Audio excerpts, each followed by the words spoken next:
This is the Blood Red podcast from the Liverpool Echo. Hello everybody and welcome to Friday's Blood Red podcast, where I'm delighted to say it is almost halfway through the international break at this point. The end is in sight. There was a pot of gold at the end of the rainbow, and that is of course Palace away, which awaits the Reds on the 23rd. I'm Sean Bradbury, your host for today, and with me are two giants of the Echo Sport desk, I'd say. We have veterans, yeah, that's another way of putting it. I'll take giants all day, to be honest, being 4'9". The voices you heard there were of course Dan Kay and Chris Beesley, who's back on the pod after 3-4 months. He's making his grand return. Bees, how are you getting on? Good, thanks. Yeah, it was very dramatic last night, you say, to talk about international breaks there, and there I was just doing the night shift at the Echo, and it was England just ambling along to an easy victory, 6-0 against the Minnows of Montenegro, and then it all kicked off. It did indeed, and what we'll do on this pod, we'll take a look at the events that have dominated this week, which is of course Sterling and Gomez's clash in the canteen, and then what happened last night, which was some pretty strong views on that in the room and certainly on social media and on the Echo website, the booing of Gomez at Wembley, and then we'll move on to just take stock of Liverpool's season so far, have a kind of mini season review and mull a few questions over on how the Reds have got on up to this stage. You've heard from Bees. We've also got Dan Kay, who made his glorious return to the Echo's Thursday night football last night. Dan, how are the legs? Well, I don't know how glorious it was. I was feeling every single one of my 42 years this morning. I think it's only the third time I kicked the ball since the start of July. Would have been doing fairly regular evening shifts since then. But it's like riding a bike. You never forget how to play awful football, and I can confirm I still have the ability to play. So plenty of gegenpressing going on there. Well, I think that's a very generous description of it, but it's just great to be back in the rhythm and the routine. Did you win, and how many did you bag? I don't think we won, and I didn't actually score. Well, next week. But in my defence, I was extremely rusty, but I kind of felt I contributed reasonably. I had a couple of very nice assists for Joe Thomas, so I'll take that. There you go. It's a team game, and you played your part. Right, well, as B said, we'll start with last night. A very exciting young England team, very likeable team, picked by Gareth Southgate. We're doing extremely well against Montenegro, 6-0 up at the time. 70 minutes in, Chelsea's Mason Mount is substituted for Liverpool's defender Joe Gomez. And it's fair to say a hefty vocal minority started booing. It was quite widespread. Obviously, it wasn't by far from the whole of Wembley, but you could clearly hear it on TV. I was watching on telly. This follows on, obviously, from the incident on Monday that's been very well publicised and been all over the press this week between Sterling and Gomez clashing in the England canteen. Sterling then being dropped for the Montenegro game. Gomez being left with a pretty hefty cut on the right-hand side of his face. All following on, of course, from the 3-1 win at Anfield. Liverpool beating Man City the day before. So let's get into it, gents. I mean, I just thought overall it was such a shame. Southgate had done the right thing, I thought, to try and put the focus back on football for Thursday. Removed Sterling from the situation. He didn't start Gomez, which I think was probably the right thing to do. But then we got this. Bees, you were here, as you said before. What did you make of it all? It was bizarre, frankly. I mean, there was two elements to it. I mentioned in my comment piece at the time, we've got that old friction which has existed for a long time, certain apathy in these parts towards the England football team, this whole Scouse not English mantra. But even if you've got those two clashing sort of ideologies in there between the way that people in Merseyside consider the England national team, and I use the phrase "Little Englanders," but that sort of certain type of supporter that the England team can attract. Even if you take all that whole dynamic out there, I just don't know why they were booing in the first place. Is Gomez seen as a grass? Because he's on the receiving end of this, even though he's the player who was pleaded with the manager to bring Sterling back in there when he was supposedly driving home, and is the reason Sterling remains part of the camp. It can't be because everyone thought, we could have done with Raheem Sterling this evening. They were winning 6-0 without him. I just can't understand why in these people's minds they even wanted to do it. No, Dan, I think that is a key point that Bees has tapped into there, because the reports from what happened on Monday, St George's Park, suggest that first of all, Sterling apologised to Gomez. We must say that's usually to his credit. And I think whatever did happen on Monday, what Sterling's done since, the statements he's put out on social media, been pretty classy in fairness to him. But yeah, he apologised to Gomez, seemingly. Gomez accepted that. And then we're told also from reports in the Nationals that Gomez actually urged Southgate to not drop Sterling. And he's not said anything else. He's not come out with any other statements. He's seemingly trained. He's trained alongside Sterling. He hasn't done anything wrong. He's acted with dignity. And then this happens. Have you got any answers as to why it might have been the case? No, Sean. I don't think there are any answers, to be honest, mate, because when it comes to certain aspects of, I think probably fair to say, not just England fans, football supporters' mentalities, rationale and logic and common sense goes completely out the window. Yeah. Just to go back for a second, you mentioned about Sterling's admirable public utterances since the incident happened on Monday. I think it should be added as well that, and obviously I was playing football last night, didn't see the game, so only came to it afterwards. But apparently he came out, he put a tweet out himself after the game, basically criticising those who booed him, which I think again is massively to his credit. When I heard about it, I was appalled, but I can't say that I was one bit surprised because it's well documented in areas other than football, politics and other court cases, which we can't really talk about at the moment. This country has always had a certain viewpoint of this city. Liverpool, it's been said on many occasions, is in England, but not of it. And I did see one tweet last night, actually, I thought summed it up very well. And maybe provide us a kind of explanation as to why this reaction happened during the match last night, because it defies any logical belief, because correct me if I'm wrong, but there's been no dispute at any point since all this broke on Monday about what happened. Sterling was the aggressor, the instigator. No one's thrown any doubt or query onto that. So it boggles the mind how anyone could possibly feel that Gomez is the guilty party in this. Yeah. But anyway, one of the tweets I saw after the game was from local well-known Liverpool supporter and writer and playwright Nicky Holt, and he said, people should get it right. They're not simply booing Joe Gomez, they're booing Scousers. Liverpool, anything to do with the side in red who are top of the league and current champions of Europe. They can't take it because we're great again. It's all good stuff. Now, obviously, he's coming at it from a certain angle, but I do think there's an element of truth to that. Well, following on from that, Bees, from a personal perspective, and I think I probably speak for quite a few Liverpool fans here, I'd rather Liverpool won a throw-in than England won the game. Just doesn't really interest me, doesn't bother me. Last night was different. I tuned in when I saw Oxlade-Chamberlain, who we'll come on to in a bit, and Trent was starting.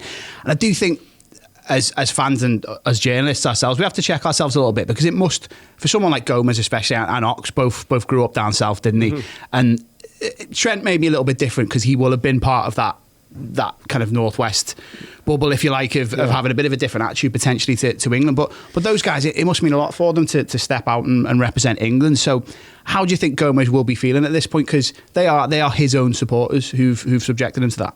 Yeah, I'm sure he was. Like you said, born in Catford, South London, so he's back, and his home city there. I believe his fiancée and his young child were also in attendance at the game. A lot of the family there. What should have been a proud moment for him coming on to represent. Can't have had many England caps, I would have thought. Not too many. He's not had too many at all. Yeah, I think it was the first time his young infant son had attended an England game to watch Daddy there and coming onto the pitch. And I mean, you can't imagine how. I mean, we've heard he was first in the dressing room and first out. Yeah. Except when he's done nothing wrong at all. There's no, as Dan said, there's no sort of dispute as who was the aggressor in this and who was the wronged party. He just got on with it, and he's admirable in his actions. He's actually made sure that Sterling was there, because the cameras panned to Sterling when it happened, and Sterling, to his credit, was applauding his teammate when he came on. He might not even have been at Wembley if it wasn't for Joe Gomez. He was on his way home from St George's Park in Burton on Monday when he got the call from Southgate, and to be told because of Gomez, he was supposedly on his way back. I mean, it's awful. I mean, it's been a tough season at times for Gomez, in and out of a very successful Liverpool team, and just wants to re-establish himself again, get some minutes under his belt, and then he gets Mr. That, I know you've done a piece, Sean, this afternoon saying that you'll be under no doubt how much he's loved and appreciated at Anfield next time he turns out. And I'm sure everyone associated with the Reds will really give him their full backing. But yeah, he must be crestfallen at this point. And I'm sure when he's back at Melwood, I mean, Klopp will put the arm around him and everyone else and assure him. But I mean, it can't be a nice place for him just now. No. Well, let's end this MIDI segment on a positive. Dan, then in terms of Gomez, Bees has mentioned it there. What kind of reception are you expecting he'll get next time he steps out at Anfield? Well, I think it's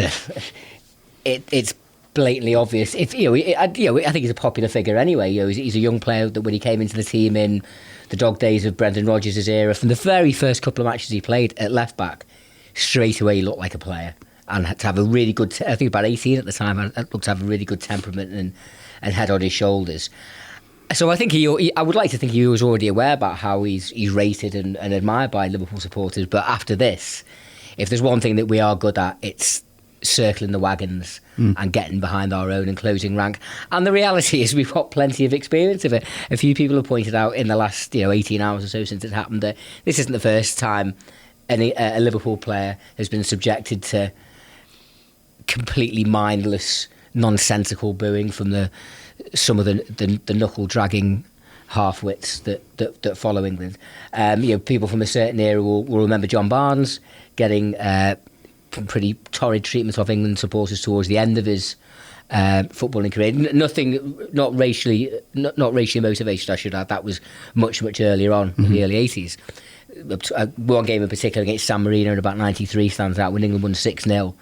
It was featured in the famous Graham Taylor documentary, and he was getting dogs abuse. But it actually goes back even further than that. One of the old-time Reds I follow on Twitter last night was pointed out that in the aftermath of the 1966 World Cup, Roger Hunt got booed at some grounds afterwards because he kept Jimmy Greaves out of the team. So, to some of us, it's no surprise. But I think everyone will be very aware that this is a young kid, a very promising young footballer who's really embraced the club and the city seemingly since he's come to Liverpool, and he will need that little bit of validation and support from Liverpool supporters in the Anfield crowd, and I have no doubt whatsoever that he'll get it in spades. Absolutely, whether it's Napoli, Brighton, or beyond that, possibly the derby, it's going to be a great moment. That, to be fair, so we look forward to that.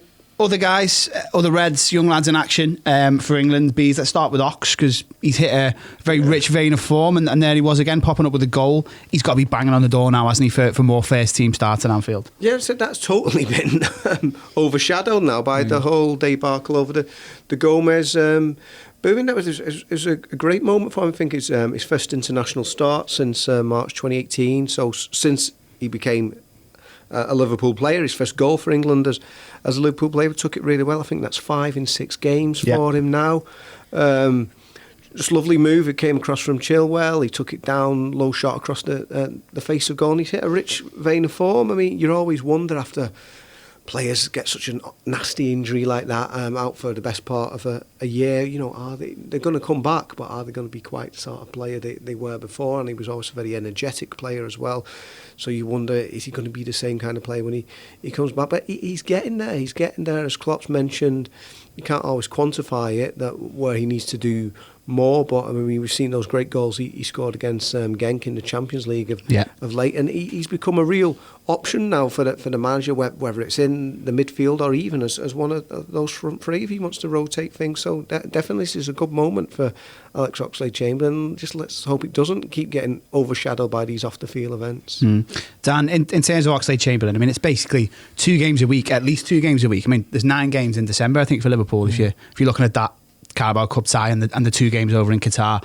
So just an outrageous run for the end of November, December and pretty much January as well. Do you think Ox could kind of emerge as a key figure over the festive season? I think inevitably he is going to have a big part to play for Liverpool over the festive period and hopefully right through to the end of the season. It was always going to take him time to get back to the levels that he was showing before his serious injury. And I don't think he's quite there yet, but it seems that every week he is getting closer, he is getting nearer. And what's great is, maybe because of the nature of his game and the way he plays, because he's getting a couple of goals, that will help his confidence and his self-belief, because and I think he said in a couple of interviews recently that kind of like he's encouraged, but he knows himself that there's still a bit of work to do. But whereas maybe if he was a defender, putting the performances in, he wouldn't necessarily have something to show for it. It's great that because of he's quite an attacking midfielder, having those goals will give him that little confidence boost and encouragement and the ability to accept that there will still be moments in games when he's not quite where he wants to be, but he's definitely going in the right direction. I think he's got an enormous part to play for Liverpool. I've said for a long time that I firmly believe if he hadn't got that injury when he did against Roma, that Liverpool would have won that European Cup. I think he was an enormous miss for that final. He was having a really increasingly significant impact on the development of that team. One game that always stands out for me is the second leg of the quarter-final against Man City when we were 3-0 up for the first leg. They scored in the first 2 minutes, and the first 35 minutes of that half was horrible. I mean, my perspective on it was slightly skewed because I was sitting with the City fans. But they were on fire. They were fully, they were just about to win the league. They were fully believing and converting that they could turn this round, just like we were against Barcelona last year. And Mo Salah scored that lovely chip, right about the hour mark. But really, the tide started to turn, I would say, in the last 5-10 minutes of that first half. And Oxlade-Chamberlain was critical to that. Couple of big tackles and a couple of good runs and surges into their last third, just introducing that kind of seed of doubt that this Liverpool team was growing into the match and they weren't going to have it all their own way. And he played a big part in the move that led to that Salah goal. So, Liverpool's midfield has been much maligned for a long time, and I think Sunday's win over Man City, I think, was a bit of a watershed for them, and I think they really delivered on the big occasion in maybe a way that some people thought they wouldn't be able to. So he's going to have his work cut out to make himself first name on the team sheet. But the reality is, like you said, 9 games in December, Liverpool are looking at potentially a 65-70 game season, and I think the Ox, sorry Joe, has got a big part to play for us. Absolutely. Lastly, then, Bees on the England game. Trent Alexander-Arnold, another great performance. Actually, probably mildly outshone by Chilwell, who I think got a hat trick of assists and did a good Andy Robertson impression on the other flank. But what we did see from Trent, this is the interesting point. I was talking to Theo in the office before about last night and about Trent. A little bit of a stint in midfield, I think, after Gomez came on, wasn't it? I think Gomez went to full-back and Trent was pushed on into midfield. And this is a debate that we've had on pods before. You hear fans talk about this as well. Could Trent eventually be pushed forward for Liverpool?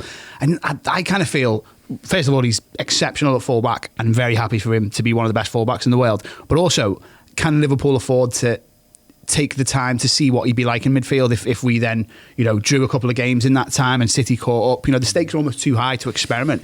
Whereas it would actually be quite nice if Southgate thinks, well, you know what, I'll give him 3 or 4 games in midfield. So do you think that could potentially be something we see for him in an England shirt and could benefit the Reds? Well, sort of like Liverpool doing their experimenting through the England team. Yeah. It's an interesting fair, because I mean, when Steven Gerrard first started out, he played a bit at right back, didn't he? At that time. So I mean, it's a way of introducing younger players into the side. Of course, you can't say there's no responsibility there, but it's not the same as playing centre back or, like you said, in the thick of things in central midfield. So yes, he certainly has that ability, but you've got to look at the way the full-back position has evolved, certainly over the last couple of decades, from even when like Steven Gerrard started out. A lot more expected than they're much more of certainly with Liverpool as well, and a pivotal part of how they play, getting those crosses in and doing a lot of their work in the opposition half of the pitch. So it's almost not in the past where you would have said a player like Trent in the past might have been wasted at full-back, whereas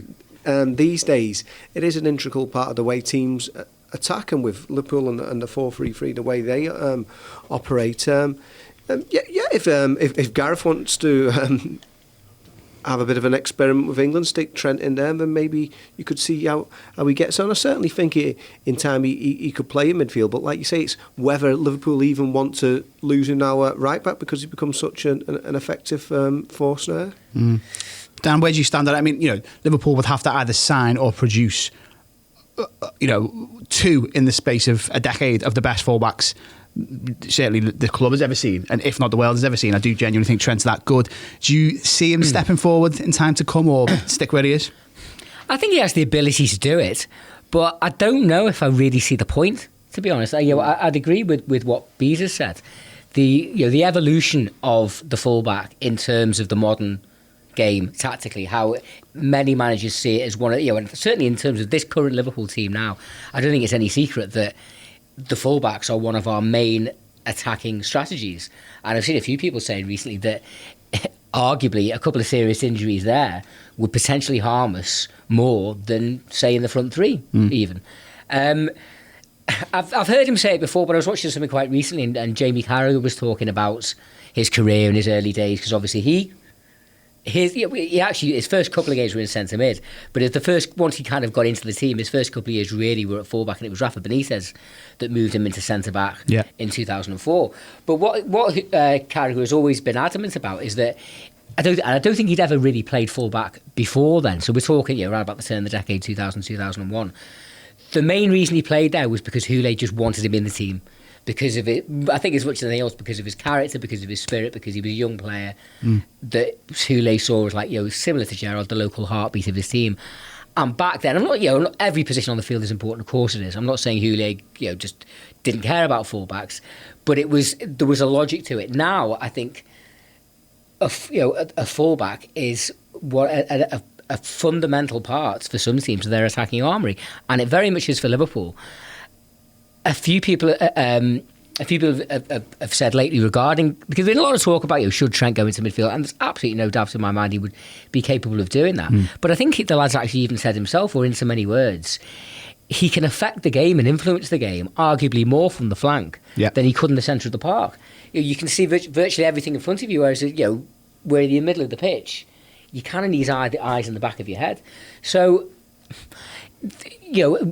another really important aspect of modern football, I think, is tactical fluidity and flexibility, and the ability to come up with different solutions for different problems for different matches, and sometimes within matches.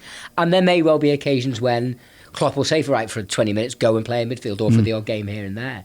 But I don't see any point in trying to get him to turn him into a top-class centre mid when he is already well on his way to being a world-class fullback. Agreed with that.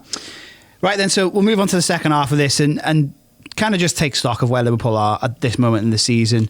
Obviously, 8 points clear at the top of the Premier League table, 12 played, 11 won, 1 drawn. Couldn't be much better. So simple question, putting you on the spot ever so slightly, and we'll start with you first, Bees. If you were a Reds fan, would you at this stage be hoping to win the league or expecting to win the league? I think expecting at this point. And that's for a couple of reasons. I think that Manchester City have been the dominant force, obviously, in English football for the last few years. Accumulated record-breaking points totals of 100 points and 98 points the last 2 seasons. But I think as inevitability happens, they're just starting to slide now. They're not in free fall, but they've lost a quarter of their games so far this season. Obviously, Liverpool, would have in the past been considered collateral damage over a season. They could afford to lose that one, but not Norwich away, not Wolves at home. No. So they're unexpected. They went into, I think City went into the season centre back light. They only went in there with 3 centre backs, and now they've got that injury to Laporte. But it's not just City's demise. I think Liverpool have kicked on since the start of last calendar year when they brought Van Dijk in and then Alisson over the summer. Going so close. Look, they didn't lose it last year, did they? City won it. It was the 3rd highest points total in English top flight history, more than any of Liverpool's previous 18 championship winning seasons. So I think it's an anomaly actually that Liverpool haven't won the Premier League to date, and any sort of fears that they were incapable of doing that have gone now. Like I said, they didn't lose it last year. It was just a superhuman effort. It was first to blink. Who was going to blink? And nobody blinked, and then City just put them at the post. So I think they've gone from strength to strength this season. We hear this phrase, don't we? Mentality monsters. They just grind out results, whatever. And it is a long way to go. Yeah, we're only not even a third of the way through the season yet. But for me, they're the best team in the country now, and I think there'd have to be a big sea change between now and the end of the season for them to blow it, which I think if they did do this year, they would blow it this year if they didn't win it. Dan, are we living in hope or expectation? Bit of both. It would be disingenuous. I think you just make yourself look a mug if you try to say, City are still the favourites. You know, and not just because of the points lead that we've got and the fact that we've beaten them. As Chris said, this is a Liverpool team on the crest of a wave. They have natural momentum behind them because of the evolution of Klopp's era and how they've progressed. And City, you know, inevitably, as all teams, you know, everything is cyclical in life and in football, and are coming towards the end of the cycle. I'm not saying it's over, and they, you know, and they, I'm no doubt about, will be keen to extend it for as long as they can. But you know, a lot of their key players are getting older, the likes of Aguero, Silva, you know, real key players. Obviously, there's still a lot of good young players: De Bruyne, Sterling, Ederson, many others. So your question to Bees before was, what was it? Hope or expectation. Hope or expectation. I mean, obviously we hope, and there's a part of me that, you know, wants to say I expect us to, because, you know, I agree that if we didn't win it from here, you'd have to look at how and why. I'm just scarred by 3 decades of new and ever more creative ways of finding ways not to win it. Yeah. But the reality is, as we saw, you know, with horrendous consequences for Andre Gomez only a couple of weeks ago, the fickle, fragile nature of football and how sometimes the most innocuous incident can sometimes have cataclysmic, very severe effects. Now, I do think we're and you know, 26 matches to go, 78 points to play for, more than 2/3, just over 2/3 of the league game still to play. There's still a lot of football to be played. We will have injuries, we will have bad spells. The other thing as well is the desire, the drive of this team. You know, at the minute, I always have this kind of irresistible force against the movable object theory.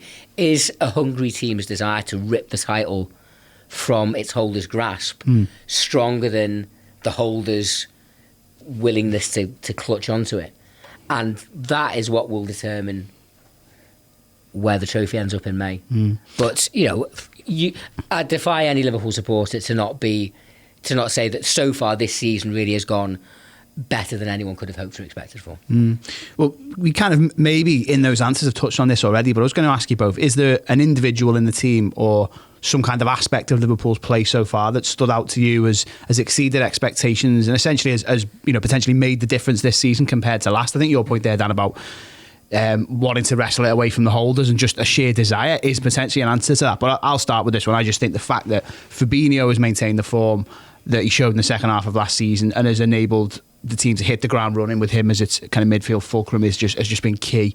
Every 50-50 turned into an 80-20 with him, isn't it? And he's just, obviously he's got his goal against City, he's had a couple of assists, I think, Arsenal and Genk.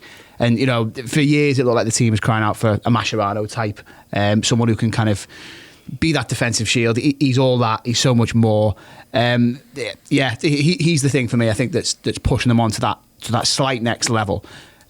Bees, you first. Is there anything or anyone that stands out? I would echo that. I mean, I've done a piece only today with a friend of mine, contact Rodrigo Calvoso. No, Rodrigo, Goal, if you're listening. From Goal in Brazil, a very good friend. He came over into the old Echo offices, visited us once. His wife is a big Beatles fan. So she was in town, they were in town, the Calvosos from Rio. Excellent. And they came in and said, came into the office, did the pod with us. So yeah, Rodrigo has been speaking about Fabinho because bizarrely, although he's playing for, I mean, let's get it right now. I mean, it'll be confirmed next month that, you know, probably the best club side in world football at the moment, and he can hardly get a kick for Brazil. It's a strange situation there, and I wanted to explore that a bit more. I mean, they're playing Argentina this evening. We don't know yet whether Fabinho's in the side. It'll be a surprise if he is. It seems that the coach will probably go with his fringe players against South Korea next week. But yeah, it's just bizarre how he doesn't hardly play for Brazil. Was he left out of the Copa America squad? Yeah, he didn't. Wasn't even in the squad. He wasn't even in the squad for Copa America. Yeah, having just won the Champions League. Yeah. But it's bizarre. It means that it seems that Casemiro from Real Madrid and Arthur from Barcelona are the two preferred choices in the defensive midfield role. But yeah, so I mean, if you want to find out more about why he doesn't play for Brazil, read that piece. But for Liverpool, yeah, he's become the main man. It was strange, really. When he first came in, for a few weeks, it was almost like, ooh, we've got a dud here. Is he one of those players who looked good in the French league, a slower tempo there for Monaco, but wasn't going to hack it in England? It seems bizarre now looking back at that, but I mean, he did. He had a slow start for Liverpool those first few weeks. First couple of months, really. Yeah. There was a big game away to... His first big start was away to Arsenal at the start of November. Yeah. And he looked way off it. Yeah. So, but he's totally turned that around now, and he's become the main man. When we talk about the importance of the front three and the goals, and that'll never change. But yeah, like you said, the way they play, the way they grind things out, and as Rodrigo said, it's not just that he breaks down the opposition play. He can start the Liverpool moves as well, and then finish them as he did against Manchester City. So yeah, he has become a giant. We talk about giants. He has become a giant in the Liverpool team. So we've got Fabinho, the Fabinho effect. We've got your point about desire. Is there anything else that stands out as being different this season? Yeah, for me, I think it would be, and again, it's something that people have spoken quite critically about over the last couple of years, and saying this would be the one, the first 11's great, but this will be the one thing that maybe will stop Liverpool reaching the very top, the strength of the squad. Yeah. Now, I'm not trying to pretend that Liverpool have had as severe an injury list as, say, Man City, although, of course, obviously, they've got a much bigger squad able to cope with it.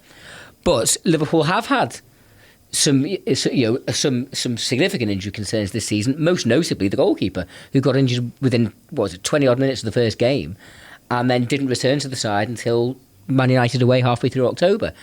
Was it in the Sunday Sky production where it might have been Company or someone was going on about, I'll wait and see what happens to this Liverpool squad when they have a few injuries, and Roy Keane pointed out, well, hang on, they've been missing the goalkeeper for most of the season and barely missed the step. I think you can also include the centre-back positions in that. In that, Van Dijk, Lovren's played the last 3 games, I think, but, there hasn't been a settled back four. And obviously, the reserve goalkeeper behind that, Adrian, also adds to the potential uncertainty there. So there have been plates that Liverpool have had to spin, problems that they've had to absorb into the squad, but they've done that incredibly well and won, 11 out of 12 games. Made good progress in the Champions League and the Carabao Cup. So I think, and obviously they haven't, it's not like they've gone in and bought another 10 brilliant squad players. There's been a couple of additions, a couple in, a couple out. But it's largely the same size squad, but they've just evolved and improved together. And I think that's another thing that puts Liverpool in a very, very strong position. When we get into the real heart of winter and these games are left, right and centre, then you get into January and the intensity doesn't drop. If anything, it only increases because it's 2020 now. You're not quite in the final run-in, but it's getting closer. But my confidence and hope and belief that Liverpool will be able to see it through this time is very much strengthened by the fact that so far they've dealt with the adversity that's been thrown at them and come through it with relatively flying colours. Well, final point then, and sticking with the squad, Bees, do you think is there any area of concern in that squad for you? If you were Klopp looking at the January window, would you think there was any little bit that you could strengthen or somewhere where the depth wasn't quite as broad? Yeah, like as Dan said, you can only take one moment and then you're looking short, and I think they look light at left back. I know James Milner can obviously fill in there. He does a splendid job wherever he goes in there. There's a few young lads, but in regards to recognised options, they've got Andy Robertson there, Robertson's been carrying a knock. He's revealed he's not even been training properly for a couple of weeks now. He had to withdraw from the Scotland squad where he's the captain, so he didn't want to do that. Yeah, so if anything did happen to Andy Robertson, I think that is one area where they look light. I know obviously they have Moreno in there and they let him go, but it would certainly be an area that Klopp would do well to have cover in there just in case something did happen. Dan, I guess things will probably be determined by the busy Christmas fixtures that you mentioned there. If there is, it's obviously an opportunity to rack up lots of points to progress in the Cups, hopefully qualify in the Champions League, but a lot of games in quick succession, 2 a week. There could well be injuries. I mean, do you think the only possibility that Liverpool will do a fair bit of business in January is if there are injuries, or do you think there might be a little left field signing? I don't see Liverpool doing a lot of business in January, but I can't, to be honest, I wanted to add on to my last answer, and I'm glad you've moved on to it here. Things, having said about how I think the squad is improved, I still would like to see us bring in, even if it's one player, even if it's one loan deal, just because the volume of football, the volume of incredibly intense football Liverpool have played, are playing, will play right throughout the rest of the season.